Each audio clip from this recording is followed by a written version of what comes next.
मैं तो 8:30 का होता हूँ, लेकिन कुछ लोग होते हैं कि वो कहते सर सवार करें थोड़ा सा।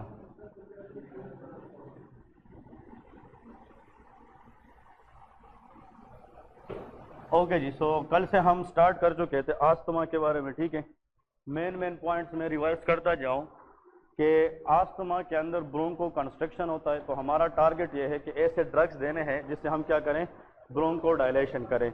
कौन कौन से ड्रग थे? बीटा 2 एगोनिस्ट, ठीक है, मस्करेन एक एंटागोनिस्ट, और एक और भी था, that is theophylline. Very good, ठीक है, थियोफाइलिन। बीटा 2 एगोनिस्ट जो है वो साइक्लिक एमपी को इंक्रीज करता है। मस्करेन एक एंटागोनिस्ट M3 रिसेप्टर को ब्लॉक करके ब्रोंकोडाइलेशन करता है, और जो थियोफाइलिन है वो फास्फोडाइस्टेरेस को ब्लॉक कर देता है। ये 3 MCQ क्वेश्चन है, ठीक है। बेस्ट ड्रग कौन से है? बीटा 2 एगोनिस्ट है, जिसमें एग्जांपल है सल्ब्यूटामोल, ठीक है, ये शॉर्ट एक्टिंग है, और जो फॉर्मेट्रोल है, सल्मेट्रोल है, वो क्या है, लॉन्ग एक्टिंग है। Okay, anyone in the class can tell me, asthma में हमने 3 बातें की थी। एक तो asthma is a reversible broncho construction, दूसरी क्या थी? वेरी गुड, इन्फ्लेमेटरी है, और तीसरा मतलब वेरी गुड। तो कल वाला जो टॉपिक था उसमें हमने ब्रोंको डायलेशन पढ़ी है। आज हम पढ़ेंगे वो ड्रग जो इन्फ्लेमेशन को कम करेगी, क्योंकि आस्थमा इन्फ्लेमेटरी कंडीशन है, तो हमने ऐसे ड्रग देने हैं जिससे हम इन्फ्लेमेशन को क्या करें, कम करें। तो हेडिंग दे दें एंटी इन्फ्लेमेटरी एजेंट्स, ये इंपॉर्टेंट है, ठीक है। अब यहाँ पे हम डिस्कस करेंगे कि what are the anti inflammatory agents. इससे भी 1-2-3 क्वेश्चन आ सकते हैं, बहुत इंपॉर्टेंट एरिया है। Those group of drugs which reduce inflammation and relieve the symptoms of asthma, they are called anti-inflammatory drugs. अब इसमें से कौन कौन से ड्रग्स आते हैं वो हम डिस्कस करेंगे, लेकिन पहले इसके मेन पॉइंट लेके, these agents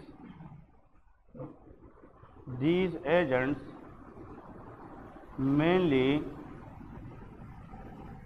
reduce the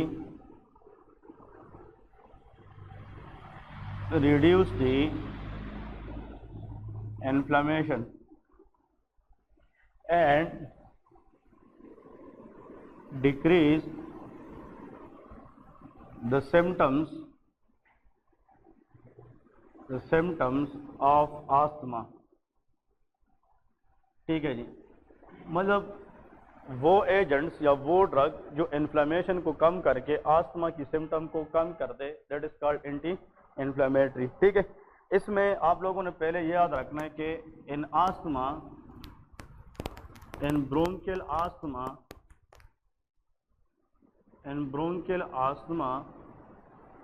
the main inflammatory mediators, ये क्वेश्चन है, बार बार एग्जाम्स में आता है कि आस्थमा के अंदर ब्रोंकस में जो इन्फ्लेमेशन करने के लिए मीडिएटर्स होते हैं वो कौन कौन से हैं? आर ल्यूकोटेराइंस, इसको क्या कहते हैं? ल्यूकोटेराइंस, ये नाम आप लोगों ने सुना होगा, ठीक है। इसको हम सिंपली कहते हैं LT स्टैंड फॉर ल्यूकोटेराइंस। तो अगर आप लोगों से कोई ये पूछे कि आस्थमा पेशेंट में ब्रोंकस के अंदर इन्फ्लेमेशन को ट्रिगर करने के लिए जो मीडिएटर है उसका नाम क्या है, वो ल्यूकोटेराइन है।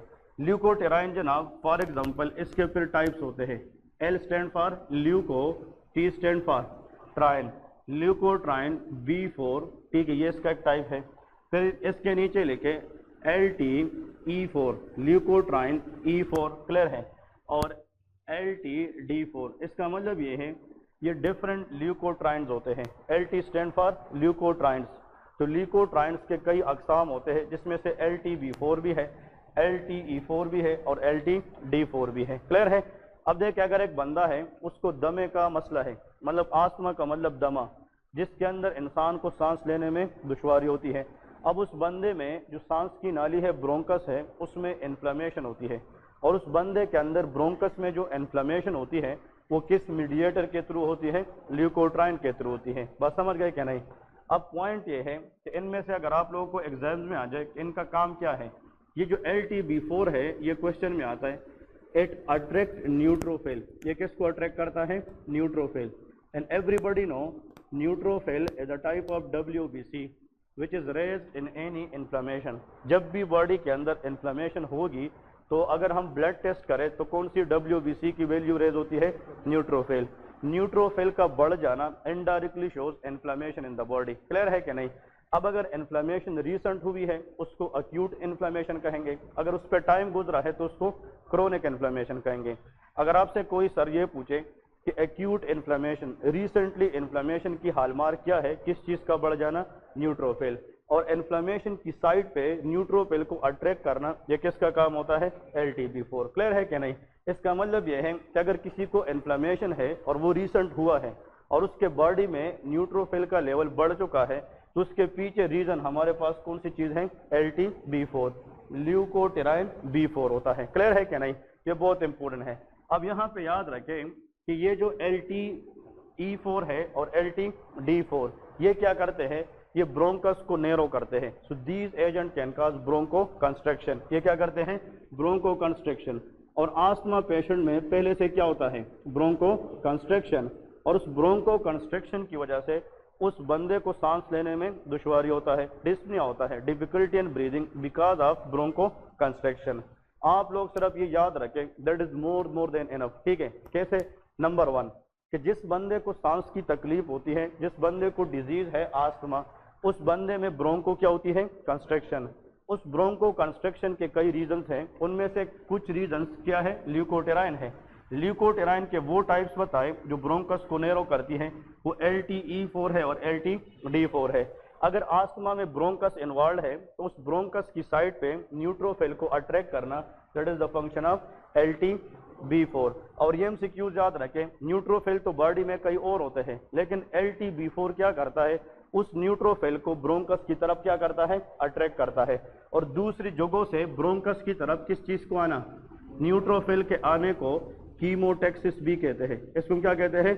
कीमोटैक्सिस। तो ये भी एग्जाम में आता है कि what is meant bye chemotaxis?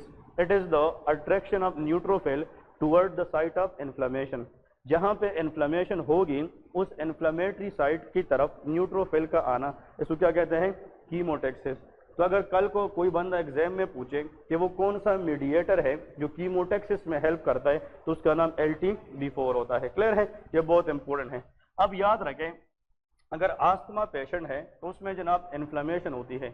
Inflammation के जरिए हमारे पास जो केमिकल मीडिएटर्स बनते हैं, देखें in bronchial asthma the main inflammatory mediator, मतलब वो केमिकल जो आस्थमा पेशेंट में इन्फ्लेमेशन कर सकती है, उसको हम क्या कहते हैं?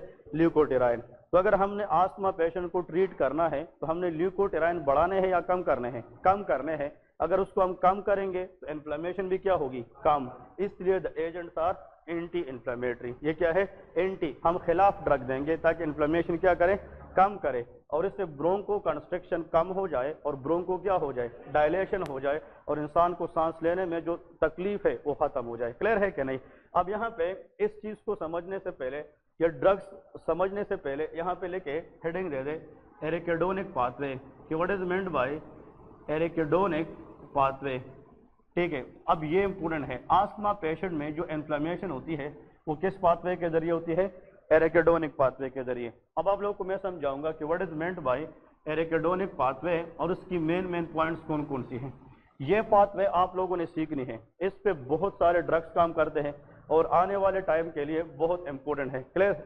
अब देखें, आस्थमा का मसला GIT का है, रिस्पायरेटरी का है।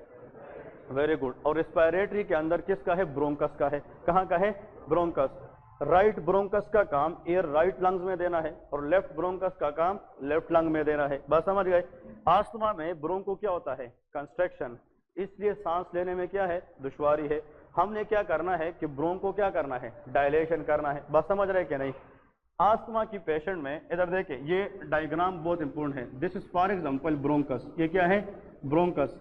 Bronchus is like a pipe. ये एक पाइप है जिसमें सिर्फ एयर आना जाना होता है। ठीक है? ऑक्सीजन को हम बाहर से लंग्स की तरफ ले जाते हैं और लंग्स से कौन सा गैस बाहर आता है? Carbon dioxide. और इसकी जो आना जाना है वो किसके जरिए होता है? ब्रोंकस के जरिए। अब फोकस करें, ये जो मैं बना रहा हूँ these are cells of the bronchus. ये किसके सेल हैं? ब्रोंकस। ठीक है ना? अब आस्थमा पेशेंट, कल मैंने ये बात की थी कि आस्थमा जिन लोगों को होता है तो उनमें एलर्जी हो सकती है कि नहीं? वो कौन सी टाइप होती है? टाइप 1। Very good. तो इसका मतलब कि आस्थमा पेशेंट अगर एक्सपोज हो जाए ऐसी चीज को जिसको वो क्या हो? एलर्जिक, तो उसको हम क्या कहेंगे? Allergen. Anything which can cause allergy it is non allergen. Dust भी हो सकता है, स्मोकिंग भी हो सकता है, अब ये पोलन भी हो सकता है। ये बंदा जब एलर्जिन को एक्सपोज हो जाए तो अगर ये एलर्जिन फॉर एग्जांपल क्या है, डस्ट है, मतलब डस्ट पार्टिकल है, तो ये जब ये इनहेल करेगा सांस में, तो ये जो डस्ट पार्टिकल है ये किधर जाएगा, ब्रोंकस में जाएगा। किधर जाएगा, ब्रोंकस। और ब्रोंकस में जाकर उसके सेल को डैमेज करेगा कि नहीं। और याद रखें जो ब्रोंकस के अंदर सेल्स होते हैं तो उसका outermost layer cell membrane होगा कि नहीं, क्योंकि हर एक सेल का जो आउटर लेयर है उसका नाम क्या है, सेल मेम्ब्रेन। अब क्वेश्चन ये है कि डस्ट पार्टिकल जब ब्रोंकस के अंदर सेल को हिट करेगा और इसकी किस मेम्ब्रेन को हिट करेगा, सेल मेम्ब्रेन। मैं यहाँ पे ये जो पाथवे बना रहा हूँ ये हम ब्रोंकस के अंदर एक सेल की बात करेंगे। किसकी बात करेंगे, सेल की। और सेल का आउटर मोस्ट लेयर क्या होता है, सेल मेम्ब्रेन। और cell membrane is made up of phospholipids. ये किससे बना होता है, फॉस्फोलिपिड। हम कहते हैं कि all membranes are lipid bilayer. क्या होते हैं, लिपिड बाइलेयर। तो आप लोगों को याद रखना है what is phospholipid, that is phosphate plus lipid which make the cell membrane of a cell. मतलब अगर सेल मेम्ब्रेन है सेल का तो वो किससे बना होता है, शाबाश, फॉस्फोलिपिड। अब सुन ले, ये जो डस्ट पार्टिकल है ये जब ब्रोंकस के अंदर सेल को डैमेज करेगी तो इसकी सबसे पहले किस चीज पर अटैक करेगी, सेल मेम्ब्रेन। और सेल मेम्ब्रेन के अंदर क्या होता है, फॉस्फोलिपिड। और इस सेल मेम्ब्रेन के अंदर फॉस्फोलिपिड के साथ साथ एक एंजाइम होता है, उस एंजाइम का नाम है फॉस्फोलाइपेज A2। उसका नाम क्या है, फॉस्फोलाइपेज A2। अब सुन ले, this is the enzyme present in the cell membrane as well. लेकिन ये इनएक्टिव होता है। क्या होता है, इनएक्टिव। ये तब एक्टिवेट होगा जब बाहर से क्या चीज आ जाए, एलर्जिन आ जाए। वो डस्ट भी हो सकता है, पोलिन भी हो सकता है, मतलब परफ्यूम वगैरह भी हो सकती है, जिस चीज को भी बंदा एलर्जिक हो। एक बंदा दूसरा सिगरेट पी रहा है, हम कहते हैं यार मेरे सामने सिगरेट ना पिए, मैं सिगरेट को क्या हूँ, एलर्जिक हूँ। अगर एक बंदा सिगरेट पिए और आप उसकी स्मोक इनहेल करें तो आपके लिए एलर्जिन है कि नहीं। वही स्मोक जब बॉडी में जाए और ब्रोंकस में जाए तो वो सेल के अंदर सेल मेम्ब्रेन में किसको एक्टिवेट करेगी, फॉस्फोलाइपेज A2। अब सुन ले, फॉस्फोलाइपेज A2 जब सेल के मेम्ब्रेन में एक्टिवेट होता है तो वो किसको ब्रेक करना शुरू करता है, फॉस्फोलिपिड। और इसको कन्वर्ट करते हैं एक लिपिड में दूसरे लिपिड में, जिसको हम कहते हैं एरिकिडोनिक एसिड। इसको क्या कहते हैं, एरिकिडोनिक एसिड। अब क्वेश्चन ये है कि ब्रोंकस के अंदर सिंपल रखें। देखिए ये बुक में भी इतना नहीं लिखा है, बुक में 2-3 बातें लिखी, लेकिन इसको समझना चाहिए। इस पे आगे बहुत सारे ड्रग्स काम करेंगे। देखें ये ब्रोंकस है, सांस की नाली। अब उस ब्रोंकस के अंदर जो सेल्स होते हैं उसका जो बाहर लेयर होता है उसको हम कहते हैं सेल मेम्ब्रेन। अब उस सेल मेम्ब्रेन के अंदर एक एंजाइम होता है जिसका नाम फॉस्फोलाइपेज A2 है, और उस सेल मेम्ब्रेन के अंदर एक प्रोडक्ट होता है जिसका नाम क्या है, फॉस्फोलिपिड। अब अगर बाहर से कोई एलर्जी वाला सब्सटेंस आ जाए और ब्रोंकस के अंदर वो सेल मेम्ब्रेन में किसको एक्टिवेट करें, फॉस्फोलाइपेज A2, तो वो फॉस्फोलाइपेज A2 का काम क्या है, it will break down phospholipid and convert into arachidonic acid. Clear है कि नहीं। तो एग्जाम में ये क्वेश्चन आता है कि एरिकिडोनिक एसिड को हासिल किया जाता है किस चीज से, फॉस्फोलिपिड से, due to the activity of which enzyme, phospholipase A2। Clear है, शाबाश। ये लेके पहले फर्स्ट स्टेप लेके फिर आगे चलते हैं।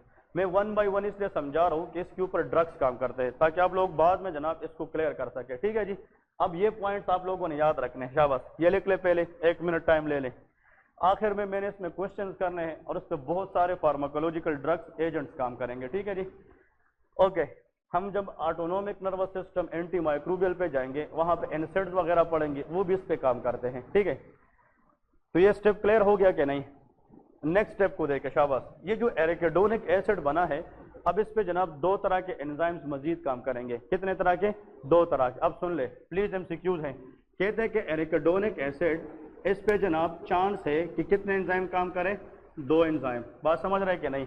The first enzyme that act on arachidonic acid is called, what is this, 5 lipoxygenase. कौन सा एंजाइम होता है, 5 लाइपोऑक्सीजिनेज। ये MCQs आता है। ये जो 5 लाइपोऑक्सीजिनेज है ये एक एंजाइम होता है, ये किस पे काम करता है, एरिकिडोनिक एसिड।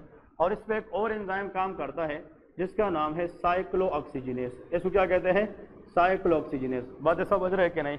तो प्लीज सुन ले, इसको मैं कहता हूँ LOX। What is this, lipoxygenase, lipoxygenase. इसको मैं COX कहता हूँ, that is cyclooxygenase. COX 1 COX 2 ये नाम सुने कि नहीं, या कॉक्स एंजाइम जिसको कहते हैं। तो लॉक्स का मतलब लाइपो ऑक्सीजिनेज है और COX का मतलब साइक्लो ऑक्सीजिनेज है। अब ये MCQs है, सुन ले। अगर इधर फोकस करें, अगर लाइपो ऑक्सीजिनेज एंजाइम किस पे काम करें, एरिकिडोनिक एसिड, तो लाइपो ऑक्सीजिनेज एंजाइम एरिकिडोनिक एसिड को कन्वर्ट करेगा ल्यूकोटेराइन्स में। किस में कन्वर्ट करेगा, ल्यूकोटेराइन। और आस्थमा के अंदर हमारा टारगेट भी ये है कि कौन सा चीज काम करेगा, ल्यूकोटेराइन। तो MCQs ये है, ल्यूकोटेराइन किस तरह बनते हैं, एरिकिडोनिक एसिड से बनेंगे और किस एंजाइम के थ्रू, 5 लाइपो ऑक्सीजिनेज के जरिए। क्लियर है। अब इधर देखें, अगर इस एरिकिडोनिक एसिड पे कौन काम करे, साइक्लो ऑक्सीजिनेज, तो ये प्रोस्टाग्लैंडीन बनाएगा। क्या बनाएगा, प्रोस्टाग्लैंडीन। यह नाम सुना है क्या नहीं, प्रोस्टाग्लैंडीन। और प्रोस्टाग्लैंडीन के साथ साथ ये एक और चीज बनाती है, that is called thromboxane A2। क्या बनाती है, थ्रोम्बोक्सिन A2। ये बहुत इंपॉर्टेंट है, तो इसको हम कहते हैं TX stand for thromboxane A2, TX A2 बनाता है। क्लियर है। अब यहाँ पे देखें, ल्यूकोटेराइन एरिकिडोनिक एसिड से तब बनेगी जब इस पे एंजाइम लाइपो ऑक्सीजिनेज काम करे, और प्रोस्टाग्लैंडीन और थ्रोम्बोक्सिन A2 ये एरिकिडोनिक एसिड से तब बनेगी जब इस पे कौन काम करे, साइक्लो ऑक्सीजिनेज। यहाँ तक क्लियर है। अब यहाँ पे मेन पॉइंट ये है, ये जो प्रोस्टाग्लैंडीन है इसके फिर कई किस्म के अकसाम है। Number 1 is called PGI2। एक को हम क्या कहते हैं, PG stand for prostaglandin I2। Clear है। एक होता है PGD2, एक को हम क्या कहते हैं, PGD2 प्रोस्टाग्लैंडीन D2। एक होता है प्रोस्टाग्लैंडीन E2, एक क्या होता है, प्रोस्टाग्लैंडीन E2। और एक होता है प्रोस्टाग्लैंडीन F2 अल्फा, एक क्या होता है, प्रोस्टाग्लैंडीन F2 अल्फा। क्लियर है। अब ये 4 किस्म आप लोगों ने याद रखना है, इस पे एक MCQs आता है।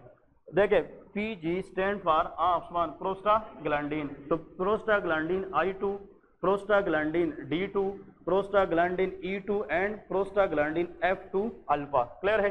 ये 4 किस्म की प्रोस्टाग्लैंडीन है जो किससे बनते हैं, एरिकिडोनिक एसिड, जब उस पर कौन सा एंजाइम काम करें, साइक्लो ऑक्सीजिनेज। क्लियर है।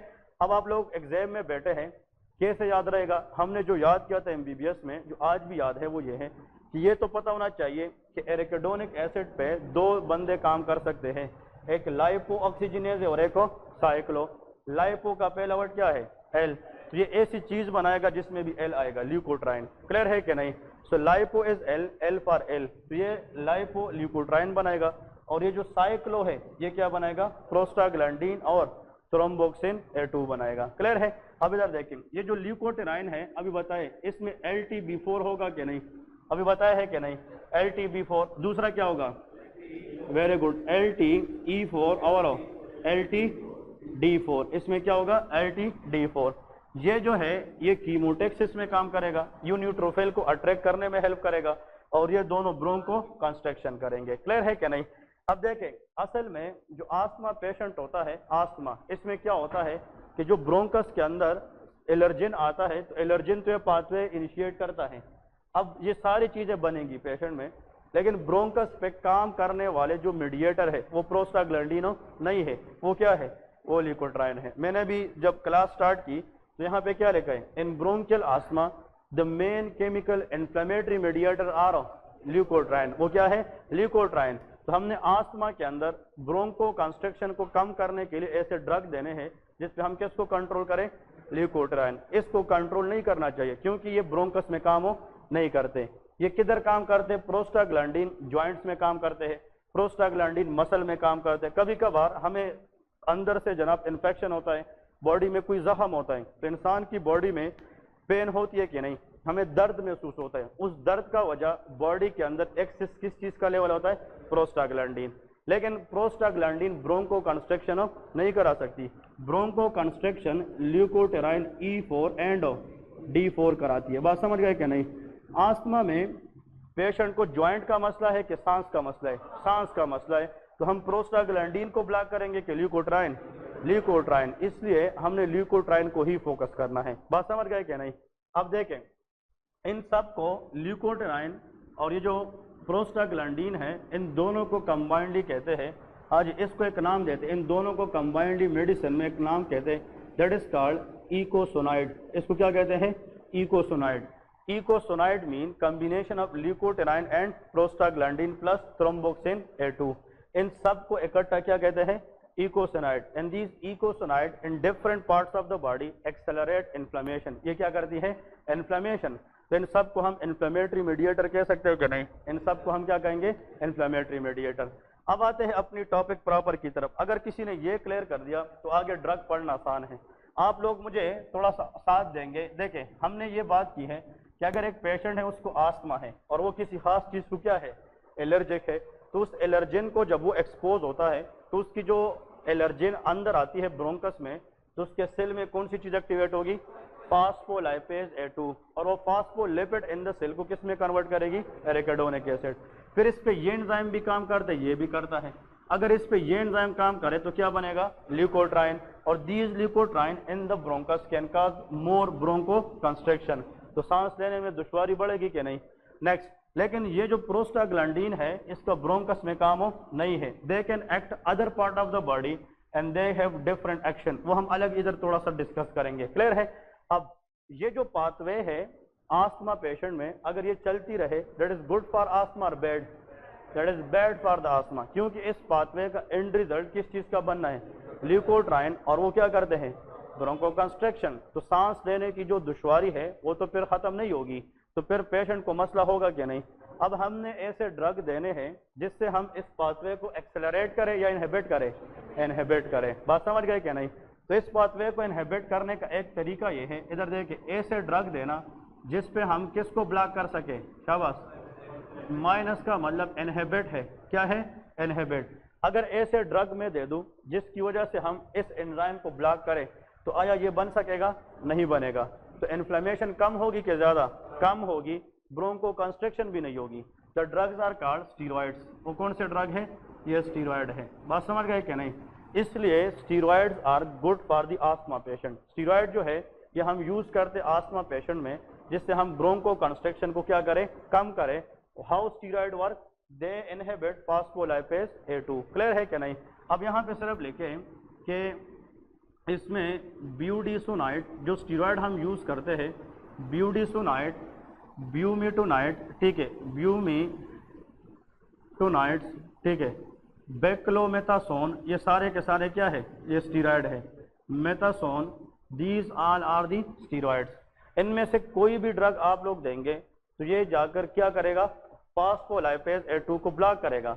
और जब ये ब्लॉक होगा, ल्यूकोट्राइन नहीं बनेंगे, तो ब्रोंको कंस्ट्रक्शन भी नहीं होगी, तो सांस लेने की दुश्वारी कम हो जाएगी क्या नहीं? इसमें एक और ड्रग भी अगर लिखना है, फ्लूटिकासोन। कौन सा होता है? फ्लूटिकासोन। ये भी कॉमनली यूज होता है। क्लियर है? So these all are the drug which is used as a steroids in the asthma patient. अब इनमें से अगर आप लोगों से कोई ये पूछे कि इसका रूट्स क्या है, किस रूट से हम देंगे, तो हमने इस स्टीरॉइड का काम बॉडी में लेना है कि ब्रोंकस में? ब्रोंकस में। तो उसका बेस्ट रूट ओरल है कि इनहेलर है? यहाँ पे लेके इनहेलर फॉर्म। ये हम किस में यूज करते हैं? इनहेलर फॉर्म में। आजकल ऐसी स्प्रे आई है मार्केट के अंदर जिसमें सल्ब्यूटामोल और स्टीरॉइड दोनों होते हैं। क्लियर है कि नहीं? तो मतलब यह है कि पफ करते हैं और ये स्टीरॉइड क्विकली ब्रोंकस में जाकर किसको ब्लॉक करते हैं? फास्फोलाइपेज A2। और ल्यूकोट्राइन सिंथेसिस को ब्लॉक करके किस चीज को कम करते हैं? Broncho construction. नेक्स्ट पॉइंट आप लोगों ने याद रखना है कि इसमें आप लोगों ने लिखना है कि इसकी एक्शन क्या है? एंटी इन्फ्लेमेटरी है और किसको ब्लॉक करता है? फास्फोलाइपेज A2। साइड इफेक्ट्स इसका बहुत इंपॉर्टेंट है, तो लेके जनाब ओरल थ्रश। ये क्या कराते हैं? ओरल थ्रश, या इसको हम कहते हैं ओरल कैंडिडियासिस। क्या कहते हैं? Oral candidiasis. अब सुन ले, what is meant by this? What is normal flora? Anyone? Very good. The bacteria which is present normally for the body and they help us to protect from infection. इसको normal flora कहते हैं। कुछ bacteria body के लिए क्या है? Normal है। इसको यूजफुल बैक्टीरिया भी कहते हैं। इस माउथ के अंदर नॉर्मल फ्लोरा है कि नहीं? इस माउथ के अंदर क्या है? Normal flora. अब सुन ले एमसीक्यूज। अगर एक बंदा आस्थमा का है तो उसने ट्रीटमेंट शॉर्ट टर्म लेनी है कि लॉन्ग टर्म? लॉन्ग टर्म, क्योंकि asthma is a long term problem. तो प्रॉब्लम यह है कि अगर वो स्टीरॉयड इनहेल करता रहे तो कुछ स्टीरॉयड तो अंदर जाएंगे, लेकिन कुछ स्टीरॉयड की मॉलिक्यूल माउथ में रहेंगे कि नहीं? इसलिए जिसको आप स्टीरॉयड की स्प्रे देंगे तो आप उसको बताएं कि इसके बाद जाकर वाटर से माउथ को रिंच करें। मतलब यह है कि माउथ से, मतलब यह है कि वाटर से माउथ को साफ करे, अदरवाइज कि जो मॉलिक्यूल है स्टीरॉयड के वो कहाँ पे रह जाएंगे, माउथ में।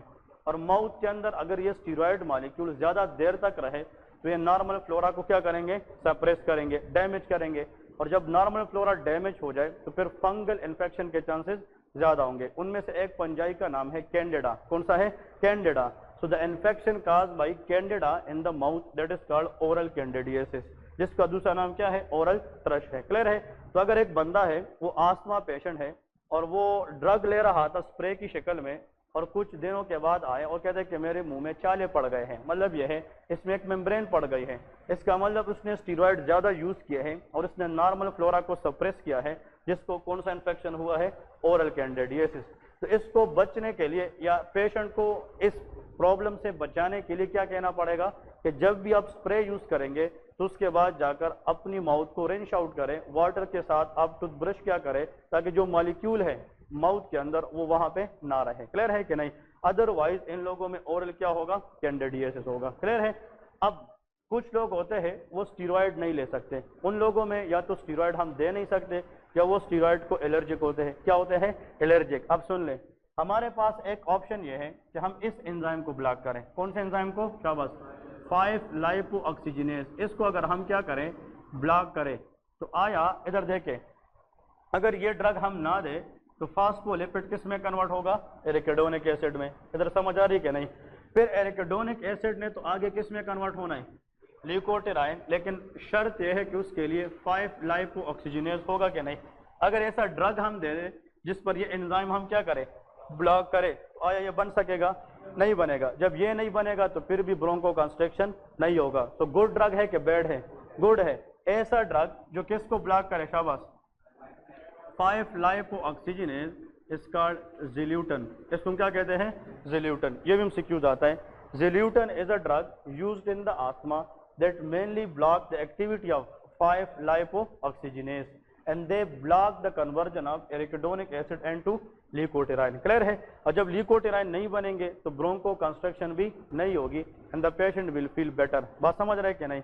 अब एक और पॉइंट, अगर एक बंदा है, लेकिन सिर्फ इतना याद रखें, इसके साइड इफेक्ट्स देखें, ज़िल्यूटन अगर ज्यादा देर तक कोई बंदा यूज करे और हाई डोजेज में यूज करे, it can damage the liver. ये किसको डैमेज करता है, लीवर। तो इट कैन काज हेपेटोटॉक्सिसिटी। ये क्या करा सकता है, हेपेटोटॉक्सिसिटी। तो अगर एक बंदा है उसको अपने ज़िल्यूटन ज्यादा देर तक देना है तो सबसे पहले इसका क्या करना चाहिए, LFT करना चाहिए, लीवर फंक्शन टेस्ट करना चाहिए। अगर इसका LFT ठीक है तो फिर आप उसको क्या स्टार्ट करा सकते हैं, ज़िल्यूटन। क्योंकि अगर किसी का पहले से लीवर डैमेज है तो ये ड्रग खुद भी लीवर को डैमेज करने की एबिलिटी रखता है, तो उसको मसला डबल हो सकता है कि नहीं। इसलिए ज़िल्यूटन स्टार्ट करने से पहले इसका क्या करना चाहिए, LFT, लीवर फंक्शन टेस्ट करना चाहिए। क्लियर है। तो आपसे अगर किसी बंदे ने बाहर पूछा यार ज़िल्यूटन एक ड्रग है, हम आस्थमा में दे सकते हैं कि नहीं, answer is yes. Zileuton asthma में करता क्या है, it block the activity of five lipoxygenase, do not allow to convert arachidonic acid into leukotriene. और ज़िल्यूटन आपसे ये पूछेगा कि इसके साथ प्रिकॉशन क्या है, इसके साथ एहतियात क्या है। हमने LFT करना है क्योंकि it can cause hepatotoxicity. Clear है। ये पॉइंट याद रखें। अनदर पॉइंट, अगर ये ड्रग भी कोई बंदा ना ले, अब हम सिक्योर सुन ले, फिर एरिकिडोनिक एसिड किस में कन्वर्ट होगा, ल्यूकोट्राइन। तो ल्यूकोट्राइन में तो ये सारी चीजें आती हैं और हम कहते हैं कि ये जो LTE4 है और LTD4 ये क्या करता है, ब्रोंको कंस्ट्रक्शन ये तब करेंगे जब ये ब्रोंकस के अंदर अपने किस पे अटैच हो जाए, रिसेप्टर पे। मैं फॉर एग्जांपल यहाँ से क्लास के बाद जाता हूँ बाहर हॉस्टल, तो इधर इस एरिया में तो बहुत सारे मकान है, घर है, लेकिन हर एक बंदे की अपनी एक रूम है। उस रूम में हम जाएंगे क्योंकि हमारे लिए स्पेसिफिक है। इसका मतलब कि इस ल्यूकोट्राइन को काम करने के लिए ब्रोंकस में अपने क्या होते हैं, रिसेप्टर। जब तक वो रिसेप्टर पे अटैच ना करे तब तक वो क्या नहीं कर सकेंगे, ब्रोंको कंस्ट्रक्शन। बात समझ रहे कि नहीं।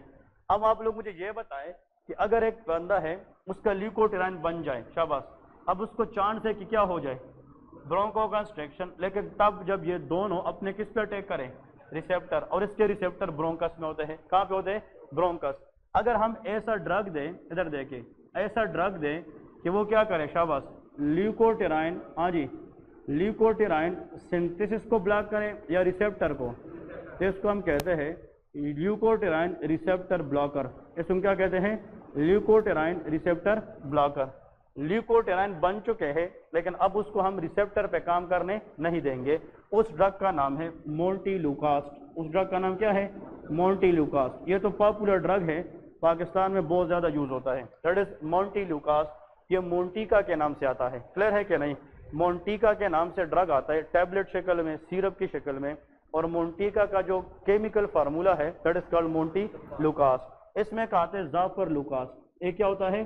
जाफर लुकास। ये दोनों याद रखें कि जाफर लुकास एंड मोन्टेलुकास्ट। क्लियर है?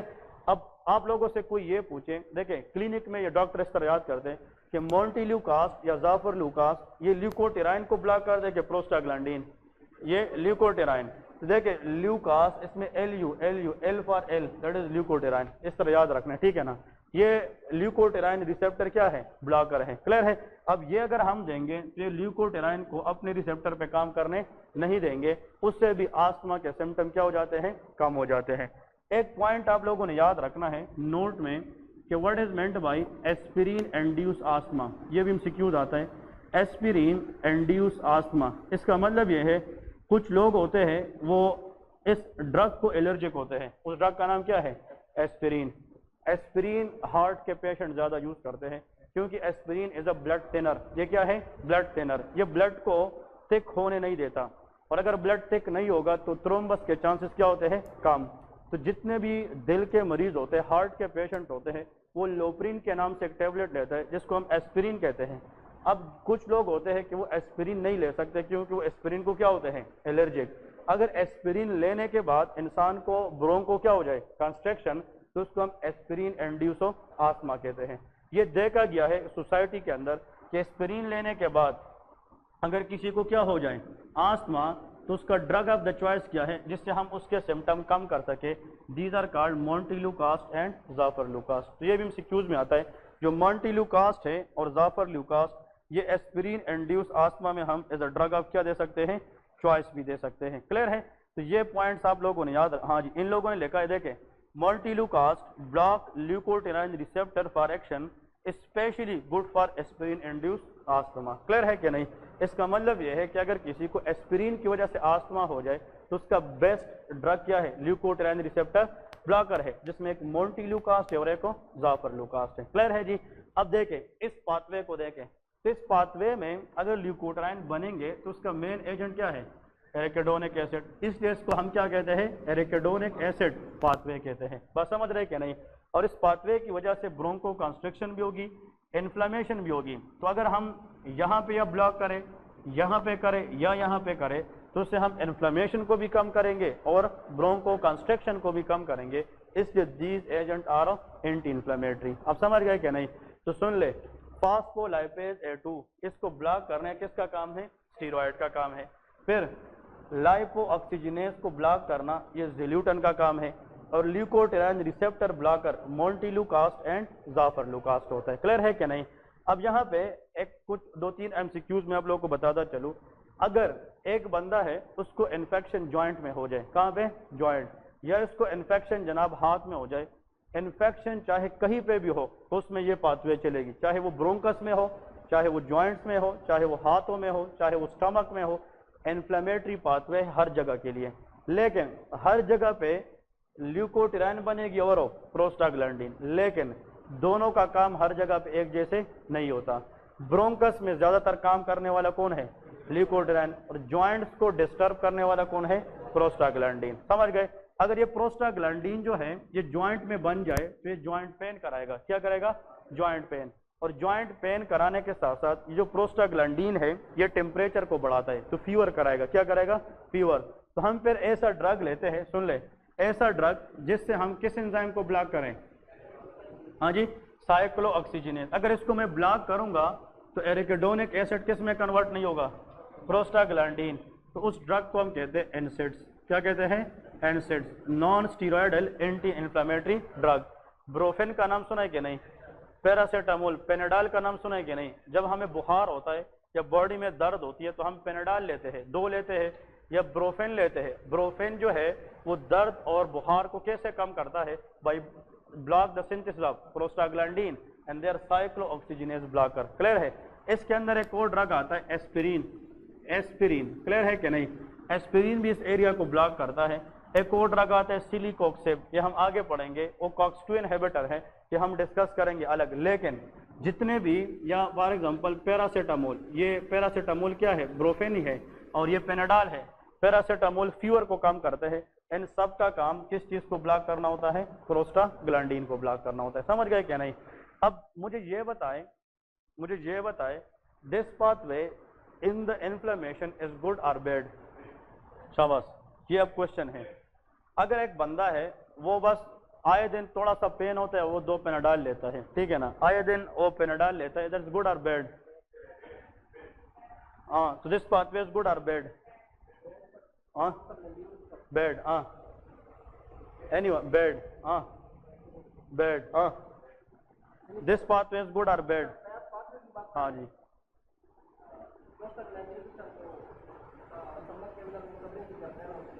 नहीं, this pathway in inflammation is good और बैड? ये दर्द भी कराता है, बुखार भी कराता है, ठीक है ना, तो गुड और बैड? हाँ, गुड। हाँ हाँ, बताए, गुड और बैड? गुड। हाँ, गुड है। हाँ जी, यार देखें, इन्फ्लेमेशन में ये जो एराकिडोनिक एसिड पाथवे है that is very very good for the body. अगर अंदर से जख्म है, इन्फ्लेमेशन है, पर आपको दर्द महसूस ना हो तो आप क्लिनिक जा सकेंगे? नहीं जाएंगे। अंदर अंदर दर्द होता रहेगा और आपको पता नहीं चलेगा। ये मेजर ऑर्गन को फेल कर सकता है कि नहीं? अगर अंदर से कोई मसला चल रहा है, जब तक आपको बुखार ना हो, जब तक आपको दर्द ना हो, तब तक आप अपने आप का केयर नहीं करते। तो इस पाथवे से हमें इतना पता चलता है कि देयर इज समथिंग रॉन्ग। तो इस पाथवे को ब्लॉक नहीं करना चाहिए। इस पाथवे के जरिए हमें उस डिजीज की वर्कअप करनी चाहिए, हमें टेस्ट करने चाहिए कि मसला क्या है। लेकिन अगर पेन बहुत ज़्यादा है तो आप 1 या 2 एस्पिरिन ले ले या एनसेड ले ले, ताकि आपकी पेन इंटेंसिटी क्या करे? कम करे। लेकिन रोज इसके लिए इस तरह टेबलेटों ना लिया करे। क्लियर है कि नहीं? तो इसका मतलब ये ड्रग जो है ये हम stability of the patient, pain intensity को कम करने के लिए तो दे सकते हैं, लेकिन इसकी फुल ट्रीटमेंट में यूज नहीं होते। So this pathway is good because they create symptoms, और उस सिम्टम्स की वजह से हम फिर क्लिनिक विजिट करते हैं और हम अपना इलाज करवाते हैं। क्लियर है कि नहीं? तो दैट इज गुड वन। अब इसके बाद नेक्स्ट जो हमने पढ़ना है, अनदर वेरी इंपॉर्टेंट, ये तो एंटी इन्फ्लेमेटरी थे। अब इसके बाद लेके कि एलर्जिक, एंटी एलर्जिक, इसका मतलब यह है 3rd नंबर जो आस्थमा में है वो एंटी एलर्जिक है। इसका मतलब यह है कि कुछ ड्रग हम ऐसे देंगे जो एलर्जी को कम करेंगे आस्थमा में। अब ये तो सबको पता है, प्लीज सुन ले, यहाँ पे बस 2 बातें सिर्फ याद रखना है। वो बातें आप लोगों ने किया याद रखनी है कि इसमें HSR stand for hyper sensitivity reaction, allergy को कहते हैं। फिर से HSR mean hyper sensitivity reaction. कौन सी टाइप है? टाइप 1, जिसको एलर्जी टाइप 1 भी कहते हैं। आस्थमा में कौन सी एलर्जी होती है? Type 1, hyper sensitivity reaction type 1। उसके लिए शर्त यह है, मैंने आप लोगों को पढ़ाया था कि उसमें जनाब यहाँ पे मास्ट सेल होंगे। क्या होंगे? मास्ट सेल, याद है कि नहीं? And this mast cell is loaded with histamine. इसके अंदर क्या होता है? हिस्टामीन। अब इस मास्ट सेल में जो हिस्टामीन है उसको निकालने के लिए कौन सी एंटीबॉडी चाहिए? IgE, क्योंकि एलर्जी में IgE होता है। क्लियर है? और इस मास्ट सेल पे रिसेप्टर्स होते हैं जिस पे कौन अटैच होगा? IgE। इसको हम कहते हैं IgE रिसेप्टर्स। क्या कहते हैं? इसको FcR रिसेप्टर भी कहते हैं और IgE भी कहते हैं। बात समझ गए? जिस बंदे में एलर्जी होगी उस बंदे में एंटीबॉडी कौन सी है? IgE, ये शर्त है।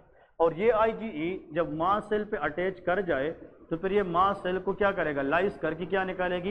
हिस्टामीन। और हिस्टामीन का ब्रोंकस में H1 रिसेप्टर है कि नहीं? और वो वहां पे काम करके ब्रोंक को क्या करेगी? कंस्ट्रक्शन करेगी। बात समझ गए कि नहीं? अब इधर देखिए, अगर एक पेशेंट है, एक पेशेंट, उसको हम एक ड्रग दे दें, सुन ले, वो ड्रग क्या करे? इस मास्ट सेल के इर्द गिर्द इस तरह एक बाइंडिंग करें। क्या करें? बाइंडिंग। और मास्ट सेल को, अब सुन ले, नॉर्मली अगर IgE इस रिसेप्टर पे अटैच हो जाए तो मास्ट सेल की लाइसिस होती है, लेकिन ऐसा ड्रग जो मास्ट सेल को लाइस होने से बचाए उसको हम कहते हैं मास्ट सेल स्टेबलाइजर। इसको क्या कहते हैं? Mast cell stabiliser. इसका मतलब यह है कि ऐसा ड्रग जो मास्ट सेल को क्या रखता है? स्टेबल रखता है और उसको लाइस होने से प्रिवेंट करता है। तो उस ड्रग का नाम क्या है? मास्ट सेल स्टेबलाइजर है। बात समझ रहे कि नहीं? इसका मतलब ये वो ड्रग होगा जो नहीं चाहेगा कि मास्ट सेल की लाइसिस हो जाए। अगर इसकी लाइसिस होती तो फिर क्या रिलीज होता? हिस्टामिन, और वो एलर्जी कराता जो प्रॉब्लम है। हमने ऐसा ड्रग देना है कि मास सेल को लाइस होने से बचाए और उसको स्टेबल रखे। उस ड्रग का नाम है सोडियम नीडोक्रोमिल। ये लिखे सोडियम नीडोक्रोमिल, या इसमें लेके नेक्स्ट इसका एक और नाम है क्रोमाइलिन ग्लाइकेट। ठीक है, क्रोमाइलिन ग्लाइकेट, ये भी इसका दूसरा नाम है क्रोमोलिन ग्लाइकेट या सोडियम नीडोक्रोमिल। ये वो ड्रग है आस्थमा के अंदर जो चाहता है कि मास सेल की लाइसिस ना हो और वहां से क्या रिलीज ना हो, हिस्टामिन रिलीज ना हो। क्लियर है कि नहीं? अब यहाँ पे आखिर में एक एमसीक्यू इसका लेके कि इट इज यूज्ड फॉर, शाबाश, इट इज यूज्ड फॉर, ये बहुत इंपॉर्टेंट है और हर साल एनएलई स्टेप 1 में आता है। It is used for prophylaxis of asthma. ये किसके लिए यूज होता है? Prophylaxis of asthma. क्लियर है कि नहीं?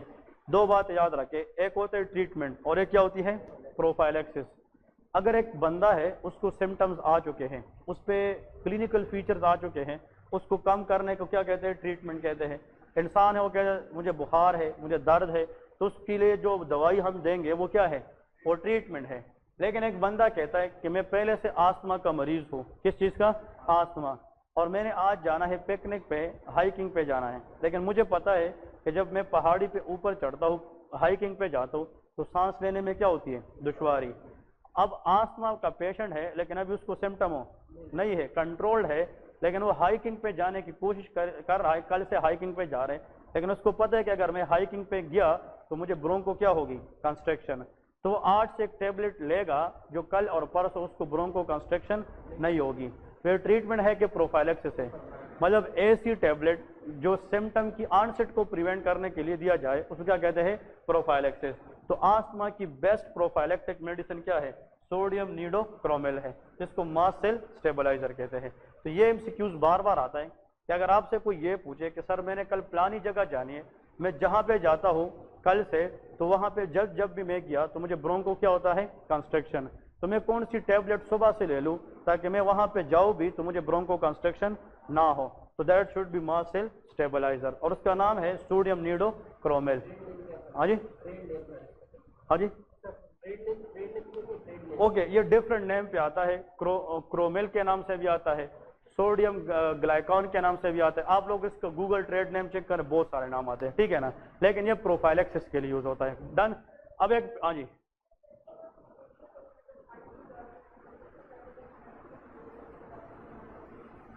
वो ये है सोडियम नीडोक्रोमिल है। वो इसलिए लेते हैं ताकि अगर ऊपर जाए भी तो उसको इशू ना हो। इसके लेने के बावजूद भी वो जेब में इनहेलर रखते हैं, अगर फिर भी हो जाए ताकि वो क्विक रिलीफ के लिए बीटा 2 एगोनिस्ट भी लेते हैं, इसको वेंटुलिन कहते हैं। तो क्विक रिलीफ के लिए कल हमने पढ़ा था शॉर्ट एक्टिंग बीटा 2 एगोनिस्ट भी होता है, ठीक है। लेकिन किसी भी जगह पे जाने से पहले प्रोफाइलेक्टिक के लिए अगर हम आस्थमा के लिए ट्रीटमेंट दे सकते हैं तो उसका नाम मास सेल स्टेबलाइजर है। अब इधर देखें, मैं यहाँ पे एक पॉइंट लिखता हूँ कि रेजिस्टेंट का मतलब अगर उस पर पेशेंट ठीक ना हो, रेजिस्टेंट टू ब्रोंकोडायलेटर, ये बहुत इंपॉर्टेंट है, रेजिस्टेंट टू ब्रोंकोडायलेटर। इसका मतलब क्या है? अगर आप सल्ब्यूटामोल दे रहे लेकिन बंदे पे वो काम नहीं कर रहा, ठीक है। नेक्स्ट लिखे स्टीरॉइड्स दे रहे लेकिन वो भी काम नहीं कर रहा, यह बहुत इंपॉर्टेंट है, स्टीरॉइड। मास सेल स्टेबलाइजर भी दे रहे, उस पर भी काम नहीं कर रहा। अब ये 3 बातें याद रखें, any patient who is resistant to bronchodilator, steroids and mass cell stabiliser. तो फिर लास्ट ऑप्शन हमारे पास क्या है? लास्ट ऑप्शन, ये बहुत इंपॉर्टेंट है। इसका मतलब ये है कि ये हम फर्स्ट ऑप्शन नहीं रखते। ये वो ड्रग है अगर सारी ट्रीटमेंट फेल हो जाए, ब्रोंकोडायलेटर भी काम ना करे, स्टीरॉइड भी काम ना करे और मास सेल स्टेबलाइजर भी काम ना करे, तो आखिर में बाहर से हम एक एंटीबॉडी देते हैं, उसका नाम है ओमालिजोमाब। इसको क्या कहते हैं? Omalizumab. This is a very important antibody nowadays use in market. Clear है? ये डीवर्ट शॉप में या इस तरह के बड़े बड़े फार्मेसी में जाए तो ओमालिजोमाब के नाम से एक इंजेक्शन आता है और टैबलेट्स भी आती है, लेकिन इंजेक्शन अगर इसको हम लगाए तो आस्थमा के बहुत सारे सिम्टम क्या हो जाते हैं? तो कम हो जाते हैं। बात समझ गए? अब नेक्स्ट सवाल यह है कि ओमालिजोमाब काम क्या करता है, इसका काम क्या है, बॉडी में ये करता क्या है, इधर फोकस करें यार। आस्थमा पेशेंट में कौन सी एंटीबॉडी होती है? IgE। ये IgE जाकर के सेल पे अटैच होता है, मास सेल, और इससे क्या रिलीज करता है? हिस्टामिन। ये जो ओमालिजोमाब है ये जाकर ये नेचुरल IgE है, क्या है? नेचुरल, बॉडी की अपनी है। दिस ओमालिजुमाब विल सराउंड IgE, ये किसके इर्द गिर्द आता है? ये जो सराउंड क्या है, ये जो इसके इर्द गिर्द इसने कवरिंग की है, ये ओमालिजुमाब है। This omalizumab drug will surround from which antibody? IgE, and then IgE will not able to attack on the mast cell, क्योंकि ये IgE को इस तरह हग करता है, उसको जनाब सराउंड करता है ताकि IgE किस सेल पे अटैच ना करे? Mast cell. तो अगर हम IgE को रेव करें और वो मास्ट सेल पे अटैच ना करे तो हिस्टामिन रिलीज हो सकेगा? नहीं रिलीज होगा, तो बंदा पे उसमें सिम्टम नहीं होंगे। So the last but the least option, not the least option, in resistant cases of bronchodilator, steroid and mast cell stabilizer, that is called omalizumab। तो डॉक्टर हमेशा एक ऐसा चॉइस रखते हैं, अगर सारी चीज़ें फेल हो जाए तो लास्ट में एक ऐसी चीज़ रखते हैं जिससे भी वो होप बढ़ा सकते हैं, पेशेंट की सिम्टम को कम कर सकते हैं। तो ऐसी आस्थमा पेशेंट जिसमें ब्रोंकोडायलेटर काम ना करे, जिसमें स्टीरॉयड काम ना करे, मास्ट सेल स्टेबलाइजर काम ना करे, और आखिर में हमारे पास कोई ऑप्शन ना बचे, फिर भी आप आस्थमा पेशेंट है, वो बेचारा मरने वाला है, तो आप एक इंजेक्शन ट्राई कर सकते हैं जिसका नाम क्या है? ओमालिजुमाब है। और ये ओमालिजुमाब ड्रग जो है वो IgE के इर्द गिर्द रैप होता है और उसको मास्ट सेल पे अटैच होने नहीं देती। क्लियर है? तो this what are about the asthma. तो हमने ब्रोंकोडायलेटर्स पढ़ लिया कि नहीं? हमने एंटी इन्फ्लेमेटरी भी पढ़ लिए और एंटी एलर्जिक एरिया भी पढ़ लिया, ठीक है? हाँ जी, हाँ ओके, वेरी गुड क्वेश्चन ही रेज। इसका कोई साइड इफेक्ट है कि नहीं? ओमालिजुमाब ये कम्पिटिटिवली सिर्फ एक्ट करता है अराउंड IgE, इसके साइड इफेक्ट नॉन स्पेसिफिक है। लाइक कुछ लोग इसके लेने के बाद उसको वोमिटिंग हो जाती है, नोजिया हो जाता है, एब्डोमिनल डिस्कम्फर्टनेस होता है, लेकिन सीरियस साइड इफेक्ट इसके नहीं होते। क्लियर है? Okay, good question. अगर ये लास्ट ऑप्शन है और साइड इफेक्ट्स नहीं है तो उसको फर्स्ट ऑप्शन क्यों यूज नहीं करते? ये भी गुड क्वेश्चन है। द रीजन इज कि ये मार्केट में आसानी से अवेलेबल नहीं होता, नंबर 1। दूसरी बात, ये एक्सपेंसिव है तो हर एक बेयर नहीं कर सकता। तीसरी बात, इसकी एक्शन लेट होता है और इससे लेस एक्सपेंसिव, इजीली अवेलेबल, और जिसका एक्शन भी क्विक है वो अगर मार्केट में अवेलेबल है तो फिर इसकी जरूरत क्या है? क्लियर है कि नहीं? इसलिए beta two agonist present everywhere in the pharmacy, easy to available, easy to buy and easy to work, therefore the best option is beta-2 agonist। Clear है? इसलिए ये नहीं देते हैं। है कोई सवाल इसमें? ओके, लास्ट पार्ट की तरफ आते हैं, लेकिन मैनेजमेंट ऑफ कफ, कि कफ के लिए कौन सी ड्रग है? 2-3 इसमें बुक ने तो 2 लिखे हैं, लेकिन हम इसको थोड़ा सा एलाबोरेट कर दें, फिर इंशाल्लाह रेस्पिरेटरी सिस्टम वाइंड अप हो जाएगी, ठीक है? तो लेकिन मैनेजमेंट ऑफ कफ, के कफ की ट्रीटमेंट क्या है और कफ की मैनेजमेंट क्या है, ठीक है? सबसे पहले तो आप लोग मुझे यह बताएं कि व्हाट इज मेंट बाय कफ। कफ है क्या चीज? शाबाश, एनीवन कैन डिफाइन? हाँ, it is a reflex action against what? Okay, next, anyone in the class? शाबाश, ही गुड ट्राई। नेक्स्ट, डिफाइन कफ। पहले तो कफ की डेफिनेशन क्या है? Okay, that is a good sign or bad sign? cough is a good, तो लेके it is a protective reflex। ये क्या होता है? Protective reflex. यहां पे लेके a protective reflex which try to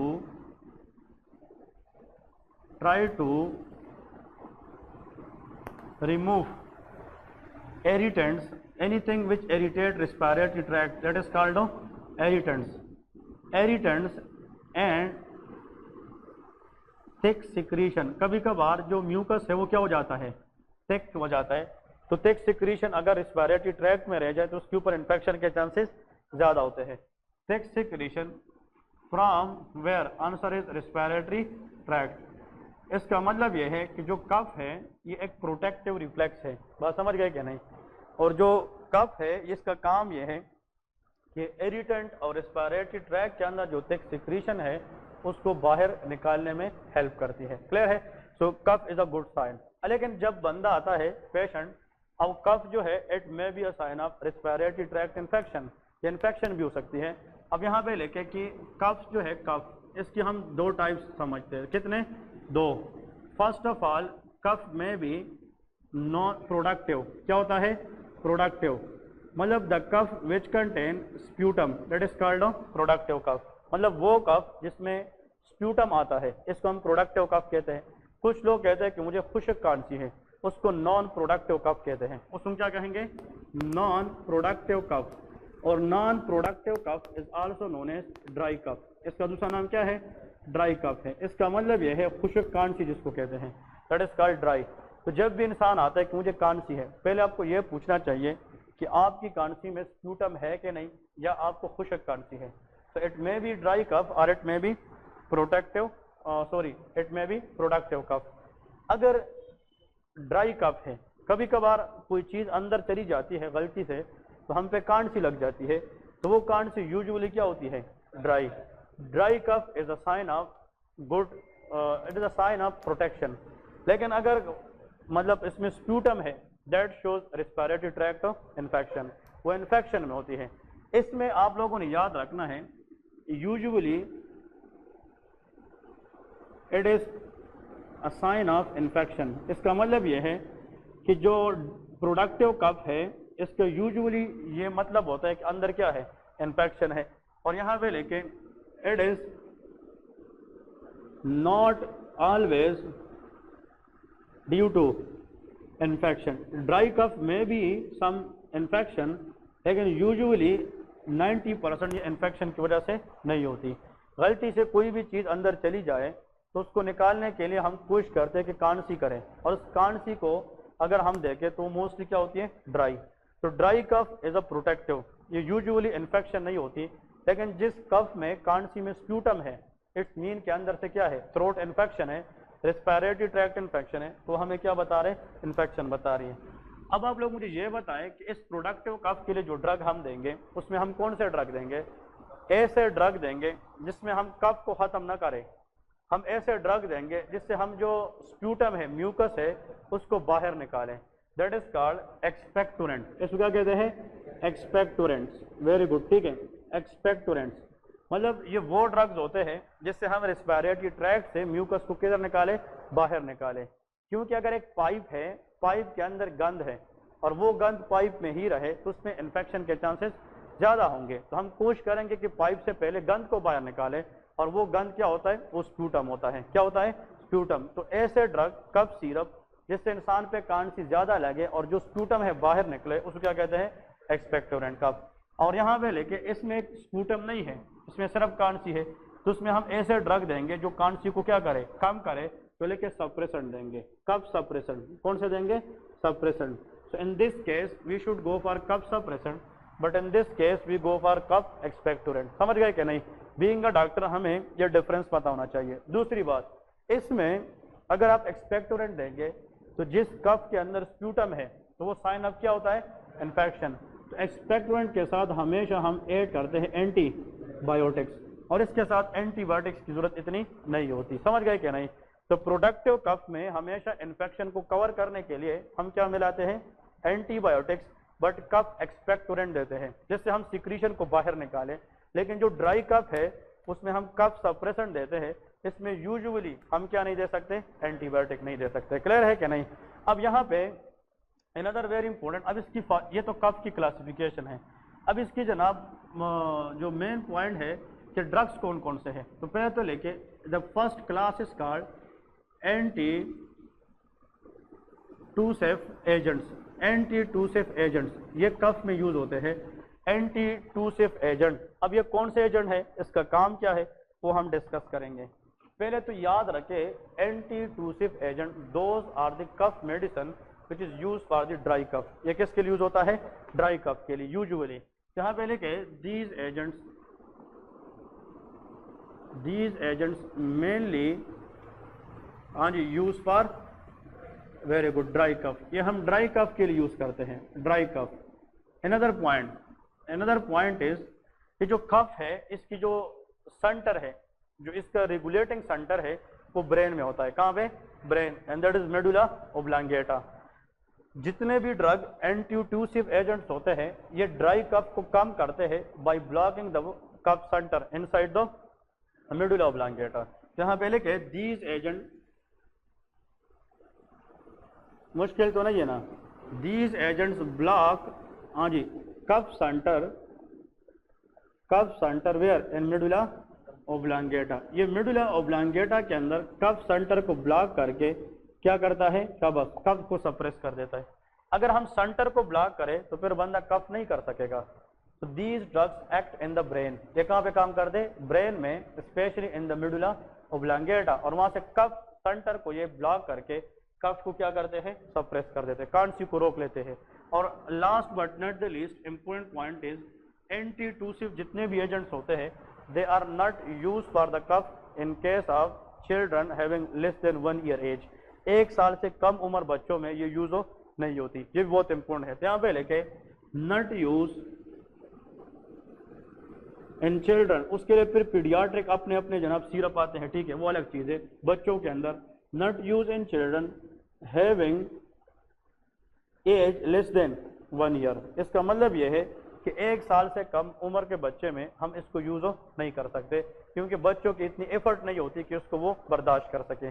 और लेस देन 1 ईयर एज तक जो बच्चे होते हैं उसको इन्फेंट कहा जाता है। क्या कहा जाता है, इन्फेंट। तो इन्फेंट्स के अंदर यूज नहीं होती। अब जो एंटी-टूसिव एजेंट है उसमें लेके जनाब, ये एंटी-टूसिव एजेंट, इसमें जनाब क्लासेस क्या है, देखिए क्लासेस, किसकी क्लासेस क्या है। नंबर 1, इसमें जो पहली क्लास है उसको हम कहते हैं ओपियोइड्स। क्या कहते हैं, ओपियोइड्स। यहाँ पे लेके ओपियोइड्स, मतलब ओपियोइड्स एक क्लास का नाम है जो कफ को सप्रेस करती है, और वो किसके अंदर आता है, एंटी-टूसिव एजेंट। इसमें आप लोगों ने शायद नाम सुना होगा कोडीन। क्या नाम सुना होगा, कोडीन। और another drug in this category that is called पोलकोडीन, PHOL, पोलकोडीन। इसका मतलब यह है ये दोनों ड्रग बहुत इंपॉर्टेंट है। कोडीन तो बहुत ज़्यादा यूज़ होता है, पाकिस्तान में इसका यूज़ बहुत ज़्यादा है।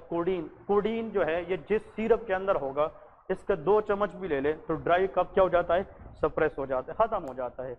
और जो कोडीन है और पोलकोडीन है ये कफ सप्रेसेंट भी है, लेकिन इसकी माइल्ड एनाल्जेसिक इफेक्ट भी है।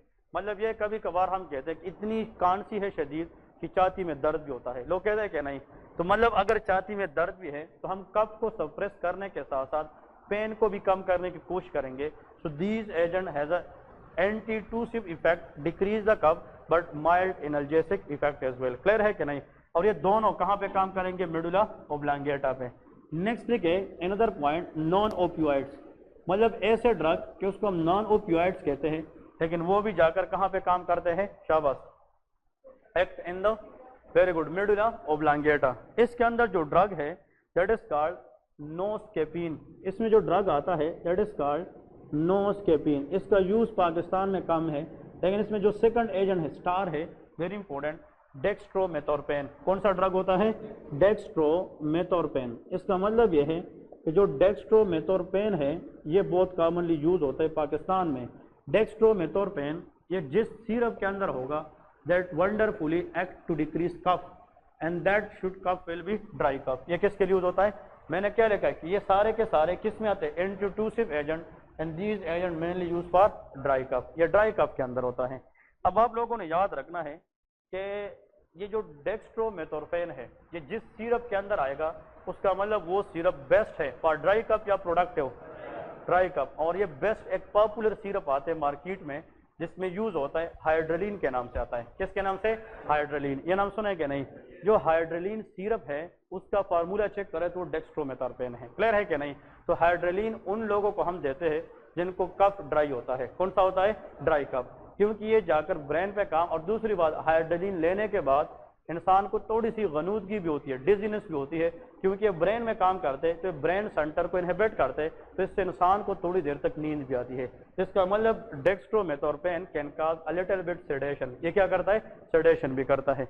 नेक्स्ट है कभी कभार अगर इंसान को कफ है तो कांसी का एक वजह एलर्जी हो सकती है कि नहीं, क्योंकि allergy can play a very important role in the कफ।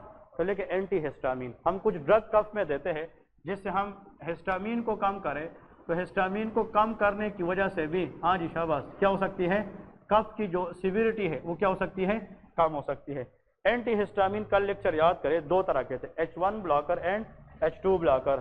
फिर H1 में भी first generation and second generation. What is the difference, first generation can cross blood brain barrier, second generation not that much.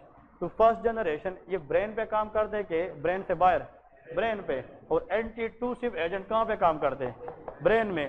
तो AC anti histamine जो कफ में use हो और वो dry cough में हो तो उसने कहाँ पे काम करना होगा, ब्रेन। तो ये फर्स्ट जनरेशन होगी, कौन सी, फर्स्ट। तो उसमें एक ड्रग था क्लोरपेनारामीन, याद है कि नहीं, क्लोरपेनारामीन। इसका मतलब ये है एक ड्रग था क्लोरपेनारामीन। एक और ड्रग आता है प्रोमेथाजीन, विच वन, प्रोमेथाजीन। ये प्रोमेथाजीन ज्यादातर यूज होता है 3 जगहों पे। प्रोमेथाजीन जिस सिरप के अंदर होता है, एक वे कफ को कम करता है। Promethazine also decrease motion sickness, ये किसको कम करता है, मोशन सिकनेस। मीन हम गाड़ी में जा रहे होते, मरी जा रहे होते या कालाम वगैरह जा रहे होते, जिस रास्ते में ज्यादा टर्न्स होते हैं तो बंदे को उल्टी आती है कि नहीं, तो इसको कहते हैं मोशन सिकनेस। क्या कहते हैं, मोशन। जब आप गाड़ी में जाते हैं और गाड़ी में मोशन, मतलब यह है कि मूवमेंट से अगर आपकी जनाब सर के चक्कर आके वोमिटिंग कर सकते हैं तो उसको कंट्रोल करने के लिए क्या देंगे, प्रोमेथाजीन। और promethazine also use by psychiatric patient, ये साइकेट्री में भी यूज होता है। क्लियर है, हम डिस्कस करेंगे क्योंकि डोपामीन लेवल को बढ़ाता है, ठीक है जी। और इसके बाद लेके डाइपेनहाइड्रामीन, क्या होता है, डाइपेनहाइड्रामीन। तो आप लोगों ने याद रखनी है 3। अब इसमें जो मोस्ट इंपोर्टेंट है वो ये डाइपेनहाइड्रामीन है। क्लियर है कि नहीं, देखिए आप लोग अगर जाकर शॉप में देखें या बहुत सारे लोग यूज करते हैं कौन सा सिरप, हाइड्रोलिन, और नीचे लिखा होता है डीएम। क्या लिखा होता है, हाइड्रोलिन डीएम। ये देखा है क्या नहीं, हाइड्रोलिन डीएम के अंदर याद रखे हमारे पास हाइड्रोलिन के अंदर क्या होता है, डेक्स्ट्रोमेथार्पेन प्लस डाइपेनहाइड्रामीन होता है। इसका मतलब ये है कि जो हाइड्रोलिन डीएम है ये 2 चीजों की कॉम्बिनेशन होता है। इसमें एक डेक्स्ट्रोमेथार्पेन है और एक क्या है, डाइपेनहाइड्रामीन है। तो इसका मतलब यह है कि हाइड्रोलिन एलर्जी को भी कंट्रोल करता है, एंटी हिस्टामिन भी है, और दूसरी बात यह कफ सप्रेसेंट भी है। तो हाइड्रोलिन हम कहते हैं बहुत अच्छा मेडिसिन है। Why, because it has a dual action, इसका डबल एक्शन है, कफ सप्रेसेंट भी है और एंटी हिस्टामिन भी है। क्लियर है कि नहीं, इस तरह याद रखें। तो अभी तक ये जो एजेंट्स हमने पढ़ लिए 3, opioids, non opioids and antihistamine, these all are the agent used to suppress the cough, especially which one, dry cough। और ये मेनली काम कहाँ पे करते हैं, medulla oblongata, but they never use in a child less than 1 year of age. ठीक है, आखिर पार्ट में 2 मिनट का गेम रह चुका है, ये तो हो गया। अब हमने कौन से कफ को डील करना है, प्रोडक्टिव। तो प्रोडक्टिव कफ में आसान है, 2 तरह की हम ड्रग्स देंगे। हमने प्रोडक्टिव कफ में टारगेट ये अचीव करना है। इधर देखें, अगर एक पेशेंट है उसको जनाब लिखे प्रोडक्टिव कफ है, क्या है, प्रोडक्टिव कफ, इसका मतलब ये है प्रोडक्टिव कफ है, तो इसमें हम 2 तरह की ड्रग देंगे। कितनी तरह की, 2। हाँ जी, प्रोडक्टिव का मतलब स्पूटम है, इसका मतलब ये है, इधर देखें, अगर फॉर एग्जांपल ये ब्रोंकस है, प्रोडक्टिव कफ में म्यूकस ज्यादा होगा कि कम, इधर देखिए, इस ज्यादा म्यूकस रिटेंशन से ब्रोंकस अंदर से ब्लॉक हो सकता है कि नहीं, excess mucus can block the bronchus can cause respiratory problem, और इस रिटेन म्यूकस के ऊपर इन्फेक्शन के चांसेस भी ज्यादा होते हैं। तो हमारा टारगेट ये है कि कफ को खत्म करें या इस म्यूकस को बाहर निकालें। अगर इसको हम कफ के जरिए बाहर जोर से निकालें तो ये एरिया खुल जाएगा कि नहीं, तो सांस लेने में दुश्वारी कम हो जाएगी। बस समझ गए कि नहीं। तो ऐसे ड्रग जो म्यूकस को ब्रोंकस से बाहर निकाले इसको हम कहते हैं एक्सपेक्टोरेंट। इसको हम क्या कहते हैं, एक्सपेक्टोरेंट। इसका मतलब यह है एक्स मीन बाहर निकालना। क्लियर है कि नहीं। लेकिन कभी कभार एक्सपेक्टोरेंट देते हैं लेकिन बंदा जोर से कांसी भी करता है, लेकिन वो कहते हैं कि यार इतना कांसी करता हूँ कि छाती में दर्द होता है, लेकिन फिर भी ऐसा लगता है कि यहाँ पे कुछ ना कुछ रह गया है, लोग कहते हैं कि नहीं। तो उन केसेस में हम क्या करेंगे कि जो म्यूकस है ये थिक है कि थिन है, ये थिक है, विस्कस है, गाढ़ा है, इस वजह से बाहर नहीं आता। तो ऐसे ड्रग भी है कि पहले उस म्यूकस को हम क्या करें, थिक से थिन करें। तो म्यूकस के अंदर हम बॉन्ड को खत्म करेंगे कि बनाएंगे, खत्म। अगर एक म्यूकस है उसके अंदर हम इस तरह चीर फॉर एग्जांपल इसके अंदर कट लगाए तो म्यूकस बिकम थिक और थिन, थिन और थिन म्यूकस आसानी से बाहर आएगा। तो the drug which make the thick mucus what, thin, those drug are called mucolytics. इसको क्या कहते हैं, म्यूकोलाइटिक्स। इसका मतलब यह है म्यूको मीन म्यूकस, लाइटिक मतलब लाइसिस। ऐसी ड्रग जो म्यूकस पे लाइस करे और इससे थिक सिक्रीशन किस में कन्वर्ट करे, थिन में, तो उसको म्यूकोलाइटिक्स कहते हैं। So a good doctor should know कि प्रोडक्टिव कफ को 2 तरह से डील किया जाता है, कफ एक्सपेक्टोरेंट से और म्यूकोलाइटिक एजेंट से। समझ गए क्या नहीं। अब यहाँ पे 2-3 बातें आप लोगों ने एट द एंड याद रखनी है, फिर वाइंड अप करते। अब आप लोग कहोगे कि कफ जो है वो कफ हमारे पास एक्सपेक्टोरेंट क्या है, जिस सिरप के अंदर पोटाशियम सिट्रेट हो, क्या चीज हो, पोटाशियम सिट्रेट। हाँ जी, इसका एक और नाम भी है, इसको हम कहते हैं सिक्रीशन एनहांसर। क्या कहते हैं? Secretion enhancer. अब सुन ले कैसे, ये सिक्रीशन पहले से हुई है। अब इधर देखिए, ये ड्रग जो है ये सिक्रीशन को मजीद बढ़ाएंगे। क्या करेंगे यार? देखे, मैंने जूस तैयार किया है, जूस में पानी कम है और उसमें फॉर एग्जांपल आपने चीनी ज्यादा डाली है, तो वो थिक है कि थिन है? थिक है, गाढ़ा है। हम कहते हैं इसमें मजीद क्या ऐड करें? पानी ऐड करें ताकि वो थिन हो जाए। अब वजह क्या है? ये सिक्रीशन पहले से है, ये क्या है? थिक है। अब अगर हम उसके साथ मजीद क्या बढ़ाएं? सिक्रीशन को ऐड करें, मतलब एनहांस करें सिक्रीशन, तो उस थिक सिक्रीशन को हम किस में कन्वर्ट करेंगे? थिन में, और वो फिर आसानी से निकलेंगे। तो ये ड्रग न कि सिर्फ सिक्रीशन बाहर निकालते हैं, लेकिन इन सिक्रीशन की टॉप पे मजीद निकाल कर उसको थिन भी बनाते हैं। बात समझ गए कि नहीं? तो उसमें लेके पोटाशियम, जिस सिरप में पोटाशियम सिट्रेट होता है, क्या होता है?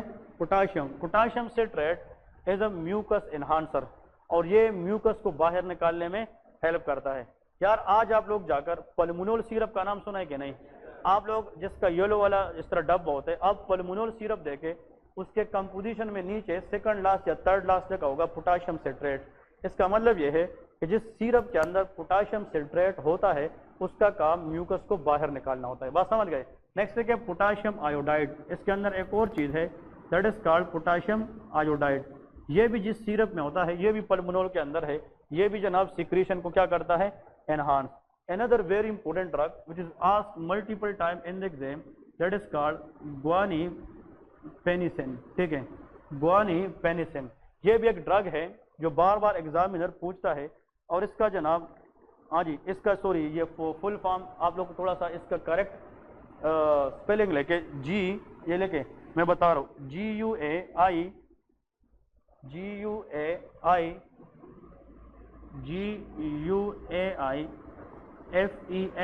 FENESIN, guanifenicin। क्लियर है कि नहीं? guanifenicin is a drug that is also what, that is called, हाँ जी, एक्सपेक्टोरेंट है कि सप्रेशन है? एक्सपेक्टोरेंट है। देखिए, अगर आप लोग ये बुक बाद में पढ़ेंगे ना, ये बुक जो भी बंदा बाद में पढ़ेगा फर्स्ट एड, जो समझने मुश्किल होता है, इन लोगों ने ये लिखा है, ये गुआनिफेनिसिन है। इन लोगों ने यहाँ पे लिखा है, ये क्या लिखा है? यहाँ पे लिखा है कि कफ क्या है?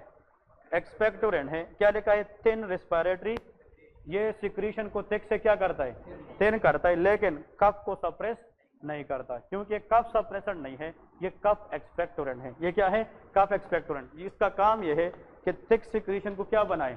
थिन बनाए और इसको बाहर निकाल सके। क्लियर है? अब यहाँ पे ने कहें म्यूकोलाइटिक, वो ड्रग बताए जो म्यूकस को लाइस करके थिन बनाए। उसका बेस्ट एग्जांपल जो एग्जाम में आता है वो N-एसिटाइलसिस्टीन है। यह नाम सुना है क्या नहीं? N-एसिटाइलसिस्टीन। तो N acetylcysteine is very very important for the exams. ठीक है, N-एसिटाइल ये म्यूकस के अंदर बॉन्ड को ब्रेक करके उसको थिक से क्या बनाता है? थिन बनाता है। और इसमें एक और ड्रग आता है, बुक में सिर्फ ये एक है, लेकिन आप लोग लेके ब्रोमोहेक्सिन, एक और ड्रग है जिसका नाम क्या है? ब्रोमोहेक्सिन। ये फर्स्ट एड में नहीं है। Bromhexine is also one of the mucolytic. और अगर एक और भी लिखना है तो कार्बोसिस्टीन। एक क्या होता है? कार्बोसिस्टीन। लेकिन as far as this mucolytic is concern, for me the most important is N acetylcysteine, क्योंकि बुक ने जो चीज लिखी होती है they are commonly asked in the exam. अब इसमें दो चीजें याद रखें। इधर देखें, एक पेशेंट है उसने पेनाडोल ली है। क्या ली है? पेनाडोल। पेनाडोल का फार्मूला क्या है? शाबाश, पेनाडोल जो आम हम यूज करते हैं घरों में, इसका फार्मूला क्या है? Very good, paracetamol. इस पे हम अलग क्लास लेंगे, पैरासीटामोल। क्लियर है? अब पैरासीटामोल जिसने खाई है तो हम कोशिश करते हैं कि 2 टैबलेट्स एटलीस्ट ले ले। कितने? 2। अगर एक बंदा मतलब चाहते या ना चाहते हुए इसके जनाब तकरीबन कितने टैबलेट्स ले लें? 15। दैट इज डेंजरस और नॉट डेंजरस? 15 गोली इकट्ठा खाना पैरासीटामोल का, that is called paracetamol poisoning. इसको क्या कहते हैं? Paracetamol poisoning. इसका मतलब यह है कि इसको पॉइजनिंग हुई है। एंड पैरासीटामोल क्या करता है? They can badly damage the liver. ये किसको डैमेज करता है?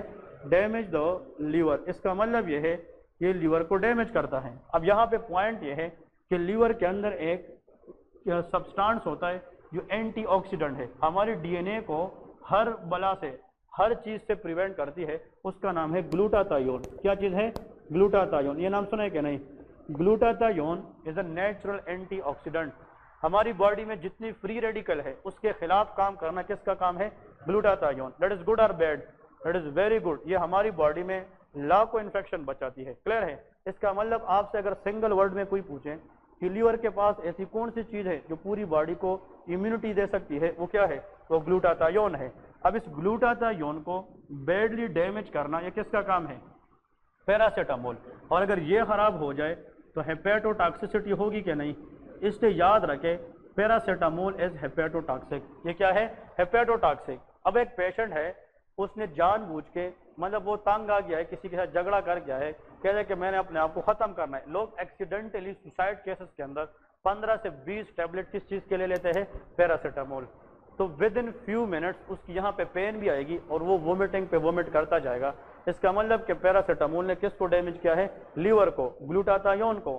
तो फिर हम ऐसा ड्रग देंगे, ऐसा ड्रग जो पैरासीटामोल की टॉक्सिसिटी को क्या करे? रिवर्स करे। ऐसी एजेंट को हम एंटीडोट कहते हैं। क्या कहते हैं? एंटीडोट। ये बात समझ गए कि नहीं? लेकिन पैरासीटामोल जो बंदा का है एक बंदा घर में जनाब पड़ा है, उसकी माउथ से सलाइवा आ रही, वोमिटिंग आ रही है, कैसे पता चलेगा कि इसने पैरासीटामोल ली है या नहीं ली है? तो जो बंदा खुद लेगा, तो जब वो पैरासीटामोल लेगा उसके बाद तो मतलब अपने आप पे आएगा, उसके साथ पैरासीटामोल के नियर बाई जो टैबलेट्स की जो कवरिंग है, मतलब यह है पलटे, वो देख ले, वो पड़ा होगा तो उससे पता चलेगा कि इसने क्या ली है? पैरासीटामोल। तो फिर हम एक ड्रग देंगे जिससे हम लीवर को बचाए और किस चीज की लेवल को बढ़ाए? ग्लूटाथायोन। तो उसका आंसर भी N-एसिटाइलसिस्टीन ही होता है। तो दो बातें, N-एसिटाइलसिस्टीन एक ऐसा ड्रग है जो किस टैबलेट की टॉक्सिसिटी को रिवर्स कर सकता है? पैरासीटामोल। अब ये इमरजेंसी में यूज होता है, पॉइजनिंग केस में यूज होता है। और ये दूसरा ऐसा ड्रग है कि अगर एक बंदा है वो COPD का है, आस्थमा का है, जिसको प्रोडक्टिव कफ है और उसका जो म्यूकस है वो अंदर से बहुत थिक है, वो क्या नहीं हो रहा? थिन नहीं हो रहा, तो हम म्यूकोलाइटिक्स के तौर पे क्या दे सकते हैं? आगे तो N acetylcysteine used in the treatment of COPD। किसमें यूज करते हैं? COPD। एक और कंडीशन आप लोगों को पढ़ाया था जिसमें म्यूकस सिक्रीशन थिन से क्या हो जाए? Cystic fibrosis. याद है कि नहीं? सिस्टिक फाइब्रोसिस भी एक ऐसा कंडीशन है जिसमें रेस्पिरेटरी सिक्रीशन थिन से क्या हो जाती है? थिक। और इसका क्रोमोसोम 7 का मसला होता है। क्लियर है? तो सिस्टिक फाइब्रोसिस और COPD दोनों में अगर हम रेस्पिरेटरी सिक्रीशन को थिक से थिन बनाएंगे तो उसके लिए बेस्ट मेडिसिन क्या है? N-एसिटाइलसिस्टीन होता है। तो this is the end of respiratory system. कल से इंशाल्लाह न्यू चैप्टर पे जाएंगे। ठीक है? ओके जी, ब्रेक करें शाबाश।